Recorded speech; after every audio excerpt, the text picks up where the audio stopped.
Well, we are back again. Same clothes, different spin. How you like my rhymes?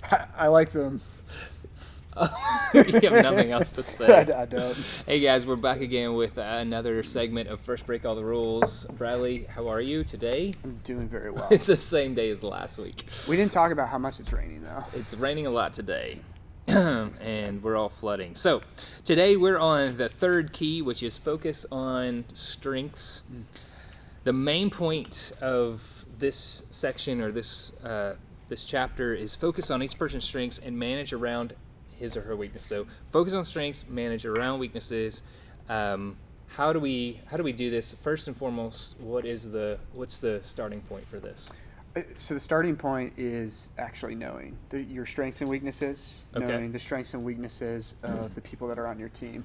And I say knowing your own because having an effective team means filling your own gaps well. So I know there's certain things that I need. When you say your own, you my personally. own personal. So you yeah. know your own weaknesses. So Yep. you're filling Yep. your team with people that are going to complement you. Well. So you can complement each other, and which allows you to play to what you're strong at, and really focus in on that area. So they talk about how you should deliberately look for what you like in each person. Mm-hmm. I think this plays into something that we've been talking about lately is that we want to practice gratitude. You join those two together, and you look at your team and you look at each individual and you practice gratitude by saying, what am I thankful for them for?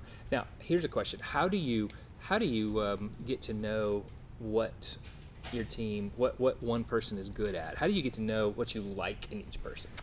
You know, for me, I try to talk with them and listen. So like I actually ask them or talk yeah, to them. yeah, like, hey, what do you think you're good at? But the problem is a lot of people need help figuring out. A lot of times you're so like close to what you're doing, it's hard to see what you don't do well and really frame that properly. And so a lot of it comes through just working with somebody consistently. But I think listening, being attentive, and sort of noting things about that person and situations. And so if you have a manager who it kind of seems like, man, there's always a communication gap, like noting that, and then if it arises again, digging into that, trying to get behind the layers of that, and sort of, oh, wait a minute, maybe they need a new process for how they talk, like share this stuff with their team or something like that. So one question you can ask too is, what are your goals? Like, what's the bigger picture? And this is something I ask a lot of the people that I work with, or I probably ask some of you, is what are your bigger goals? What are you trying to achieve? And to me, that tells me that's what you really want. So if I ask you this, which I don't love the answer to this, but if I ask you this, what would be your answer? And I have asked you this like 6 months ago. Yes, you've asked me 6 months ago, and it makes you, I don't even want to talk about it. It gets him upset and mad at me. If I throw something at you. Law school. I want to be a lawyer someday. Yeah. So that's one of my goals. And so knowing that, then I knew that didn't mean you didn't want to be a good regional director. It just meant that this is really what you're passionate about. Yep. And so we started putting time into our weekly meetings talking about, okay, are you achieving your goals of studying and getting to the point of being able to apply? And now you've applied, and now you're going to get in, and now it's just not good. And I did write a letter of recommendation. You did. I appreciate that. I appreciate that very much. I care about you as a person. Yeah. But that is a really easy way. And what you said, I talk to them. Yeah. Like I actually care about them, and I get to know them, and asking and finding out what's meaningful for them. Yeah, for sure. And Brad, is every person the same? No, not even close. That's an obvious answer, but I think we get that wrong a lot, right? Yeah, we absolutely do get it wrong. And I think a big part of this, and you and I have talked about this before, but aligning sort of what the company sort of expectations and standards are with what somebody is good at and likes doing themselves. Yeah. Finding a way to pull those two things together. So you've got core competencies. You need to be competent with what you're doing as a breakout manager, breakout game master. Yeah. But if you also like want to be a lawyer, there's a way to sort of mend those two things or bring them together somehow. Yeah, and even in the context of your own job and your role, it's not cut and dry. It's not always easy to do that. There's been times whenever I've had to look at you and other people and say, I know you really don't love doing this and you'd rather do this, but right now I don't have this for you, and I just need you to like kind of just you need to do this better. Just grind this out. Yeah, for sure. And there's a lot of times whenever we have to do things that we don't necessarily love, but we are always looking for ways to put people in positions where they do shine and where their strengths are evident. Yeah. What they like is Absolutely. extremely important. The thing that they say here, and they remind us, just to remind you that the main point of this book is that managers are catalysts for getting performance out of, so in producing performance out of their team. And so as you're thinking about how do I get my team to perform, you're trying to pull out those talents, pull out their potential, and get them to the next level of what you see in them. And what's interesting is that they say invest in the best. What would you say is the natural default? Who do we spend most of our time with as managers and leaders? The default is spending time with people who are not doing something well. Yeah, and investing all your time in underperformers. underperformers. Yeah, why do you think that is? Because it's, in some ways, it's easier to identify, like, hey, you're doing this wrong. That's an easier conversation than, like, what internally makes this person tick? Mm-hmm. You don't have to be like a student to see what's wrong. Mm-hmm. You have to be like a student of people in order to figure out, I need to subtly adjust this approach with them because of this. I think that's why we do that. And the wrong stuff's always so obvious. Well, yeah, and so what I think happens is you're good people. You can like say, hey, I can put them in a room by themselves, or I can put them out here by themselves, and they're just going to perform. They're going to do a really good job, and I don't have to worry about them. But this person's going to cause me all kinds of trouble and problems, and I tend to just spend more time with them trying to fix them and trying to help them. And what we're not doing is at that point is helping this person really seek their potential, the good person. But the person that's underachiever, I spend all my time with them, and still probably, if they're not teachable, then I'm not really going to get them. You're not accomplishing anything. I'm not accomplishing anything, and I'm just like banging my head. But I think that's why, is because we know that they're causing problems, and I think I've got to spend all my time with them, and then I'm neglecting the person that's really good, and eventually they're going to leave. Because they may feel undervalued. It feels that you impose a ceiling. By doing that, you set a ceiling that doesn't need to be there if you don't spend time with your highest performers.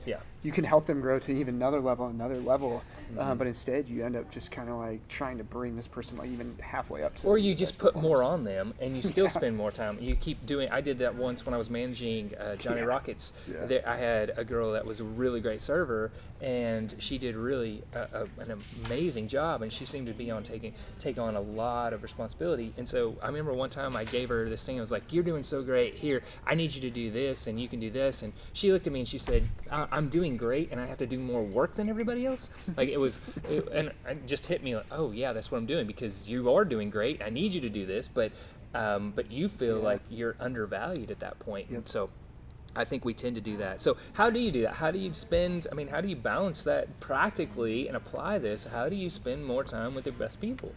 So you spend more time, I'm trying to think on a practical day-to-day basis for me.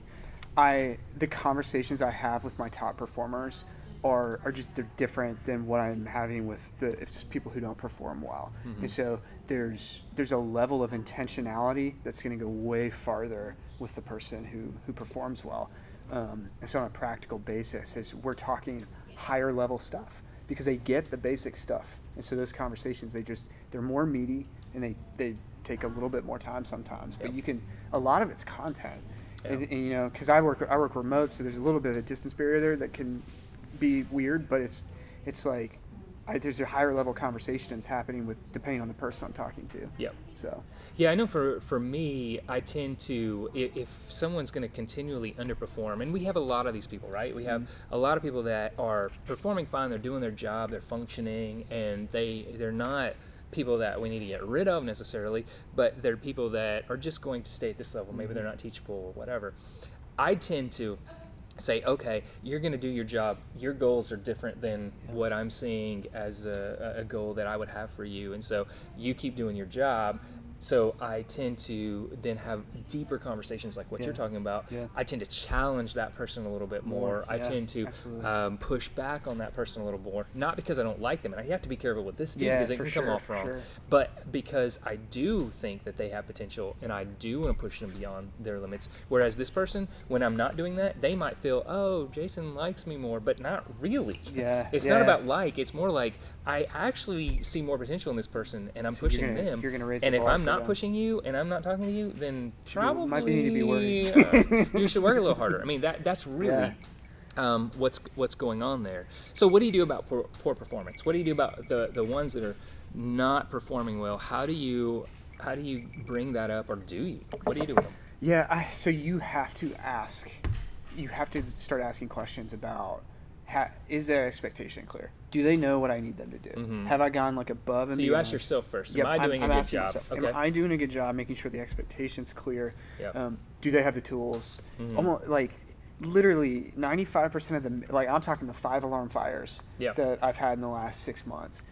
90% of those are answered by one of those two questions. It was the expectation clearly set by the manager, and did the manager effectively teach them the tools that they would need to do their jobs well? Yeah. And you can almost always find the problem somewhere in a gap in those two things. And so I think that's sort of how you handle it. There is a point where it's like, I think they talk about trainability. Yeah. Is the problem Right. trainable? Right. You can train by clarifying expectations and giving tools. Yeah. And that's a question you have to ask yourself. Is this a trainable issue? Can I train them? And here we go back to, can I train for this? Is this something that is a talent, or is a skill Yeah. that can be trained and learned? And that is a distinction that we're trying to make here. Yeah, for sure. And that is a question. So those two things: is it trainable, and Yeah. have I done my job? Yeah. And that's something that we don't do. We're not as introspective as we should be as managers sometimes, and Yes, leaders. We yes, don't ask absolutely. ourselves first, but we should always we should ask ourselves first: have I given them the tools and the knowledge they need to be as successful? Yep. Where have I missed on them? And start there, and then move to them. Yep. And ask those questions. So anyway, good discussion. This focus on strengths is really important, and really important for you to think about. And I'd like you to think about, as you are reading this chapter, who you spend the most time with, and how you are going to manage your time, and even keep track of the ones that you should be managing, or you should be spending more time with under you on your team. And love to hear your feedback on that, and how you plan to do that, and where you see yourself defaulting, and where you see yourself spending more time on. And the main thing is that each employee, each team member is motivated differently, and so bringing out those strengths is going to be getting to know them and doing it in an Individualized way. Right. Same standard. Personalized. Yeah. Yeah. Personalized. It's not wholesale. individualized. No. You can't go and do the Walmart version of leadership and Yeah. development. You just can't. Yeah. You have to be do a one-on-one and meet everybody where they are, rather than try to just put it all together in one lump sum. So, Yeah, and revisiting this, I read it earlier in the year, I think, but it's like, that's why our managers are so important. They're just Right. critical. That's such an important role for a company for, Yep. for success and growth. Yeah, So. we can't say that enough. That is Yeah, the like- emphasis of this book, is managers are They're everything. quintessential to the success of the companies that we have and that we run. And very, very important. You are the hero. The heroes, sir. Luke Skywalker's. The hero story. All right. Thank you all for listening. Look forward to hearing your comments.